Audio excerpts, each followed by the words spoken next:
You know, I'll be brutally honest and say that I did not like this season of The Masked Singer. By far, it's the worst season of the US version, and for a few reasons. Mainly, I don't like what they did to the stage. That's a huge, like, nitpicking thing. It ultimately is not that big of a deal.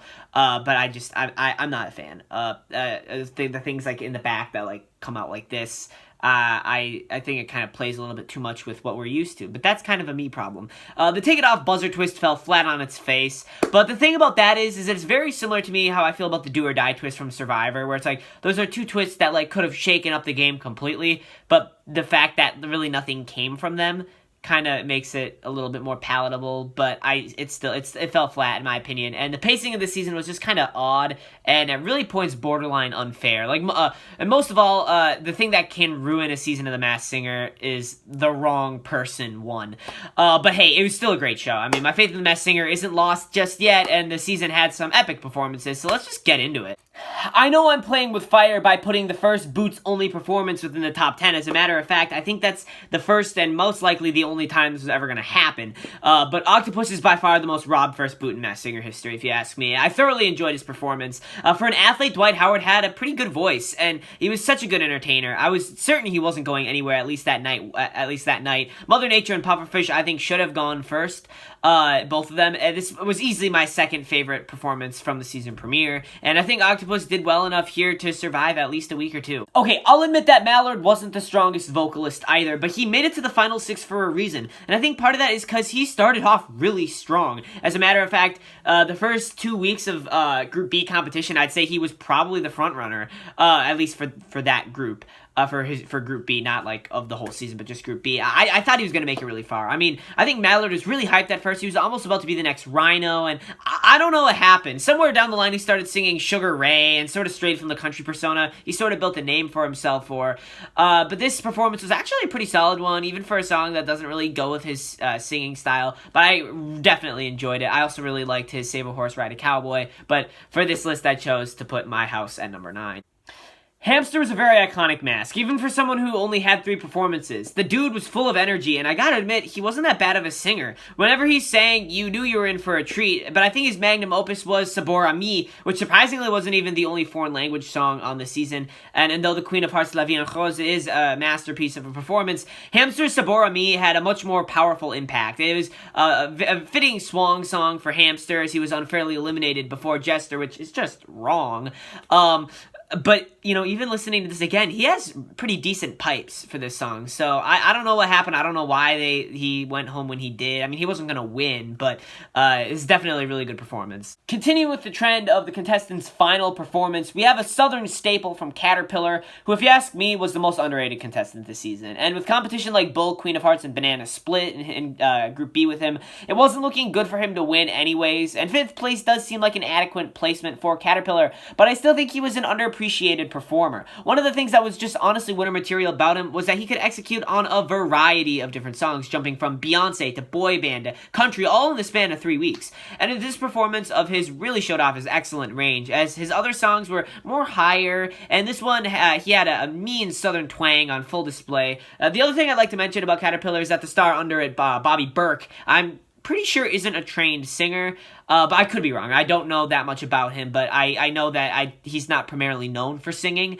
I definitely wouldn't be surprised if this dude does sing, at least has like some training, because he has an awesome voice. I'm just going to be upfront and say that there's going to be a lot of bull on this list, because, well, it's Bull, and it's also bull that he didn't win. And this was a perfect second performance for Bull. His first one proved that he could sing, and then he hits the audience with an extremely powerful song like this, and this might be his best singing all competition right here. This one is for the books. I mean, this performance is going down as a lot of people are saying like one of the best like in the history of Masked Singer, and I can see why they're saying that. If what hurts the most was the showstopper, then Bull straight up was the performance that brought the crowd to their feet. This one was just so entertaining, and you know Bull was in his element doing that weird screech thing occasionally. You know, he was just having so much fun up there, and that's really what the show is all about. Definitely one of my favorite performances by Bull, but then again, that's not saying much, as the rest of this list is pretty much Bull. Like I already said, Caterpillar was essentially the hidden gem of this season, but there was no topping his debut performance of If I Was a Boy. To start, his opening clue package was a real tear-jerking story that kind of sets up the origin of the Caterpillar, teeing up this performance and then just wow, this was so significant about, what was so significant about this performance is that it continued to make Group B of the season just one of the toughest groups in Masked Singer history when it came to competition. I mean, you had Queen of Hearts and Banana Split just to start, and now there comes Caterpillar to make things even more interesting. Way to go, Caterpillar. It was only a matter of time before someone sang this song, and whenever they did, I knew I was gonna love it. Not to mention that this was a duet with Jesse McCartney, former Turtle and most robbed man in Masked Singer history, coincidentally singing with the second most robbed man in Masked Singer history in Todrick Hall. But this was obviously gonna be just amazing. Like, it was by far the best duet performance out of all four of them that we saw. I honestly feel bad even ranking this one at all, because a lot of the heavy lifting was done by McCartney. But who cares? Bull was great in this too. It's just such a good performance, such a good just collaboration. Really loved it. Okay, yes, I said that the Queen Hearts didn't deserve to win, but that doesn't mean I hated her. She was great. She was definitely runner-up material, and hey, I mean, she may stand a chance to win it really in any other season, but the truth is that Bull is easily in the top 5 best vocalists like the show has ever had. So yeah, but this may come as a hot take, but I think her best performance by far was River. I really loved this performance. I went bonkers over it. I always liked the song because I grew up playing Madden 17, which ironically is a terrible video game, but you can't physically play that game without hearing it. I think this performance highlighted her singing skills perfectly, and was just all around the performance of hers that I loved the most. Once again, I'm a sucker for the debut songs of Masks. It was actually revealed to the public early that Bull would be singing this in the premiere episode, and as a matter of fact, I'm pretty sure that the clip of him actually performing it was leaked to the public. And notice, when I say leak, I don't mean that it was posted by an unauthorized source that illegally recorded footage, but instead it was released by the official Masked Singer page, whether it be on YouTube, Twitter, Instagram, etc. That's what I mean when I say, like, if something was ever leaked. I don't mean that it was, like, illegally leaked. And I know from the moment I found out that he was singing the song that I was gonna love it. I purposely didn't watch the performance in advance because I wanted to be kept in suspense. And then I heard it, and it was easily one of the best performances in Masked Singer history, in my opinion. Everything about it, the vocals, Todrick's voice goes really well with this song. I like how he puts his own little spin on it at the end. It's a crime that he didn't have the time for him to sing the whole song, because as someone who loves this song, I could tell that some lyrics were skipped to fit within a certain duration. So that's it. My top 10 Masked Singer performances from this season. I really hope next season's better. Not to say that I was disappointed at all by this season of Masked Singer. I mean, I thoroughly loved it. I don't know. It just wasn't my cup of tea.